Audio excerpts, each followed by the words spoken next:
වැහි කාලය උදා වුණ නිසා ගඟ උතුරලා ගිහින් කුඹුරත් එක යායටම වතුරෙන් පිරීලා ගියා. ඒක නිසා ඇවිදින එක අඩු කරලා ගොඩක් දුර පීනන්න පුළුවන්.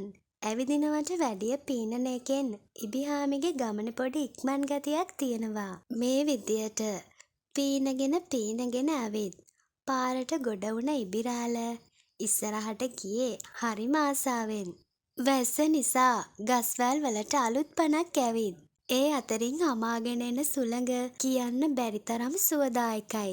මේ විදියට ටික දුරක් යනකොට ඉබිරාලව අල්ලගත්තු නරියෙක් එයාව කන්න හිතාගෙන එහෙට මෙහෙට කළා. රෝල් කළා. ඒත් ඉබිරාල කටුවෙන් එළියට ඔළුව දැම්මෙවත් නැහැ. නරි රාලට මහන්සි වුණාට වැඩේ අතෑරියේ නැහැ. ඉතින් මේ ඉබිරාල කටුව අස්සේ ඉඳගෙන නරියට කිව්වා, අනේ අනේ නරියෝ, ඔය විදියට නම් මාව කවදාවත් කන්න වෙන්නේ නැහැ. මාව පෙඟෙන්න තිව්වොතින්නම් ඔන්න කටුව ගලව ගත්තෑකි කියලා. හොඳටම හෙම්බත් වෙලා ඉඳපු නරි රාල ඉබ්බා කිව්ව විදියටම වතුරට ඔබලා කකුල තියාගෙනයි ඉඳියේ පැනගන්න බැරි වෙන්න. ටික වෙලාවක් ගිහින් නරියා ඉබිරාලගෙන් ඇහුවා දැන් පෙඟුණ ඇතිද කියලා. ඔව් දැන් ගොඩක් දුරට පෙඟිලා.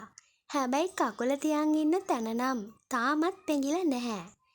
එහෙම කිව්වට පස්සේ කකුල උඩට අරගෙන ඒ හරියත් පෙඟෙන්න ඇරලා කටුව ගලවනවා කියලා හිතපු නරි රාල කකුල උස්සනවත් එක්කම ඉබිරාල පුළුවන් වේගෙන් පීනලා ගිහින් නරි රාලගෙන් බේරුණා. හැබැයි ඉතින් හැමෝම රවට්ටන කපටි රජාටත් මෙදා පොටේ නම් රැවටෙන්න සිද්ධ වුණා. නරි රාලගෙන් බේරිලා එහා ගොඩේ නියරක් අතරට ගිහිල්ලා හති අරිනකොට හාවෙක්ව මුණ ගැහුණා. මේ හාවා හරිම අහිංසකයි වගේම අනිත් අයට උදව් කරන කෙනෙක්. ඉතින් එයා කල්පනා කළා ඉබිරාලටත් එයාට කරන්න පුළුවන් උදව්වක් තියෙනවද කියලා.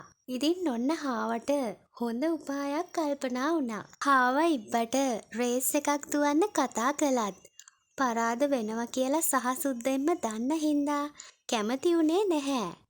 ඒත් ඉතින් හාමිගෙන් බේරෙන්න බැරිම තැන එයා එකඟ වුණා තරගෙට දුවන්න. මෙයාලගේ මේ තරගෙ නරඹන්න කැලේ සත්තු කීප දෙනෙක්ම ඇවිත් ඉඳියා. තරගෙ ආරම්භ කරනවත් එක්කම හාමි පිම්මේ දුවන් ගියත් ඉබිරාලත් වැඩේ අතෑරියේ නැහැ. එයත් පුළුවන් ඉක්මනින් ගමන් කළා. දුවලා ගියපු හාමි දිනුම් කනුව පේන තෙක් මානේ ගහක් මුල ඇලවුණා. මේ විදියට නිදි වගේ ඉඳගෙන ඉබිරාල එයාව පහු කරගෙන යන දිහා බලාගෙන උන්නා. ඉබිරාල දිනුම් කනුව පහු කරනවත් එක්කම නින්දෙන් අවදි වුණා වගේ වටපිට බලපු හාමි දිනුම් කනුව පැත්තට පිම්මට දිව්වා. දිනයි කියලා හීනෙකින්වත් හිතපු නැති ඉබිරාල දිනලා හැමෝගෙම පැසසුම් ලබනකොට හාමිත් හිත යටින් සතුටු වුණා.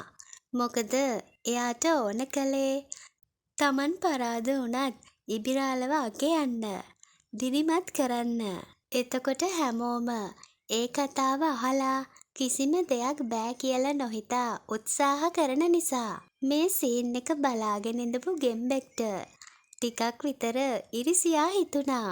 එයා ඇවිල්ලා ඉබිරාලට තවත් තරඟයකට කතා කළා. ඉබිරාලත් ඉතින් අකමැත්තක් පෙන්නුවේ නැහැ. මොකද ඉක්මනටම ගෙදර යන කෙනාට දිනුම දෙන්නයි සූදානම් වුණේ. තරඟය ආරම්භ කරලා ගෙඹිරාල පිම්මක් දෙකක් පැනලා විලට පනින්න ඉබිරාල එනවද බැලුවත් මේ වෙනකොටත් ඉබිරාල ගෙදර ගිහින් එයාට කොහෙවත් යන්න ඕනි කමක් තිබුණේ නැහැ. කටුව ඇතුළ තමයි එයාගේ ගෙදර. මේක බලන් ඉඳපු සත්තු හැමෝම hina වුණේ. ගෙඹිරාල විලට පැනලා නොපෙනී යනකොට ඇයි ඉතින් අනුන්ට ඉරිසියා කරන්න ගිහිල්ලා අහක යන ලැජ්ජාවක්නේ ඔළුවේ හලාගත්තේ. තරඟ දෙකකින්ම දිනපු මේ ඉබ්බට එයා ගැන ආඩම්බර හිතුණා. දැන් ඉතින් මෙහෙම හරියන්නේ නැහැ. පොඩ්ඩක් හැමෝටම පේන්න උඩින් යන්න ඕන කියලා හිතුවා. විල ළඟ උන්න කොක් නයිදලා දෙන්නෙක්ගෙන් ඉල්ලුවා එයාටත් මේ කැලෑව බලන්න ආසයි. උඩින් ගෙනියන්නකො කියලා. ඉබ්බව ඉතින් කරේ තියාගෙන යන්නේ. එයාගේ අතපය තියෙන විදියට. එයාට එහෙම කාවවත් බදලා අල්ලන්න බෑ. ඒක නිසා තුන්දෙනත් එක්ක උඩින් යන්න විදියක් කල්පනා කළා. එතන හිඳපු එක කොකෙක්ට හොඳ උපායක් කල්පනා වුණා. කොක්කු දෙන්නත් එක්ක කෝටුවක් කටින් අල්ලගෙන පියාඹන්නත් ඉබිරාල කෝටුව කටින් අල්ල ගන්නත්. හැබැයි කට අරින්න තහනම් කරලයි පිටත් උනේ. මේ විදියට ටිකක් දුර යනකොට ඉබ්බා දැක්කා මේ කැලේ කොයිතරම්නම් සුන්දරද කියලා. මල් සුවඳ, ඉර එළිය, වලාකුළු, ඇලදොල වගේම විවිධ වර්ගයේ තුරුලතා දැක්කම ඉබ්බගේ හිත කීං ගාලා ගියා. පුදුම තරම් සතුටක් දැනුණා මේ දකින දේවල් ගැන. මොකද මේව දකින එක ඉබ්බෙක්ට හීනයක්ම විතරයි. මෙහෙම යනකොට කැලේ අයිනට වෙන්න තිබුණ ගල් තලාවක් ළඟ ළමයි වගයක් සෙල්ලමක. එක ළමයෙක් මේ ඉබ්බා උඩින් යන සීන් එක දැකලා අනිත් අයටත් කිව්වා. ඒක දැකපු අනිත් ළමයි ඉබ්බෙක් උඩින් යනෝ කියලා හිනා වෙන්න පටන් ගත්තා. මේකට තරහ ගත්ත ඉබිරාල එයාලට බනින්න කට අරිනකොටම කෝටුව අතෑරුණා. රවුමට කැරකි ඉබිරාලව බිමට වැටෙන්න ගත්තා.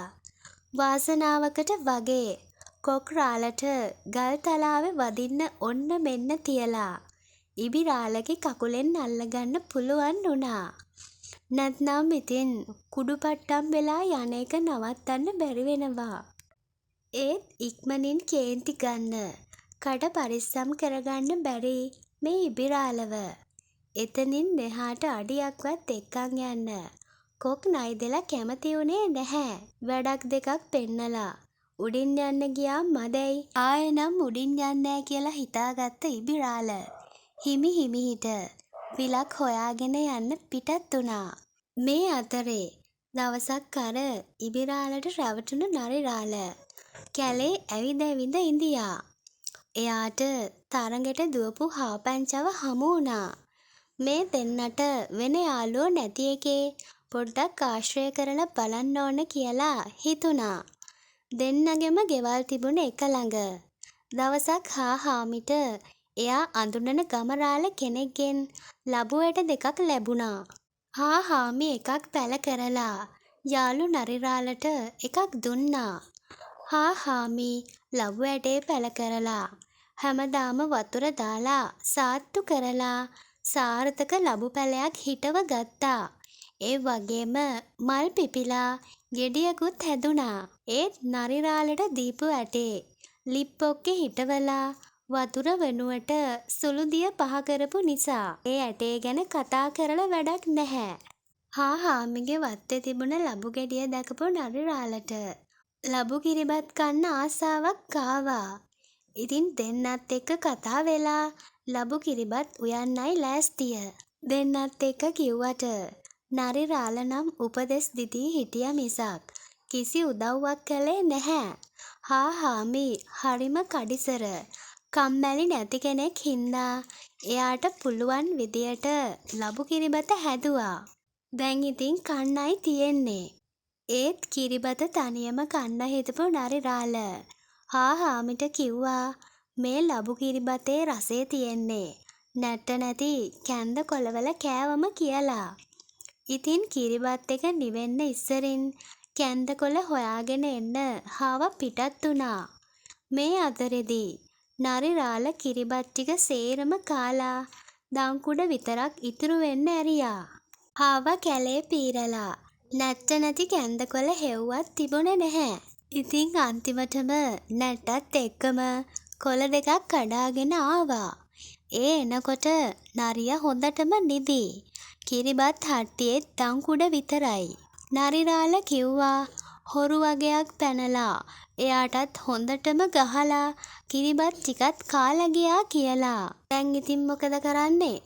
කියලා හාහාම ඉතුරු වෙලා තියෙන දංකොඩ ටික දෙකට බෙදලා දෙන්න එක්ක කන්න ගත්තා. නරි රාළ ඒ ටිකත් හොඳට කාලා ඇලවුණා. හාවා දැක්කා නරි රාළගේ පිටිපස්සේ පොල් මුඩ්ඩක් තියෙනවා. ඒ ගැන කියලා මුඩ්ඩ ගැලෙව්වා විතරයි. හාවා වගේම නරියත් ජරාවෙන් නෑවිලා ගියා. හාවට එතකොටයි කිරිබත් කන්නාපු හොරා කවුද කියලා හරියටම තේරුනේ. ගඳ ඉවසන්න බැරුව හාවා ගිහිල්ලා ගම් ඉවුරේ සුදු වැලි තලාවේ පෙරළුණා. හොඳට පිරිසිදු වෙලා එනකොට නරි රාළත් ඇහුවා කොහොමද පිරිසිදු වුනේ කියලා. කරපු ජරා වැඩේට පාඩමක් උගන්වන්න හිතාගෙන හාවා කිව්වා එයා රෙදි නැන්දට කියලා සෝදගත්ත කියලා. මේක විශ්වාස කරපු නරියත් ගඟේ රෙදි හොදන ගමන් ඉඳපු රෙදි නැන්දට එයාවත් හොදන්න කියලා කිව්වා.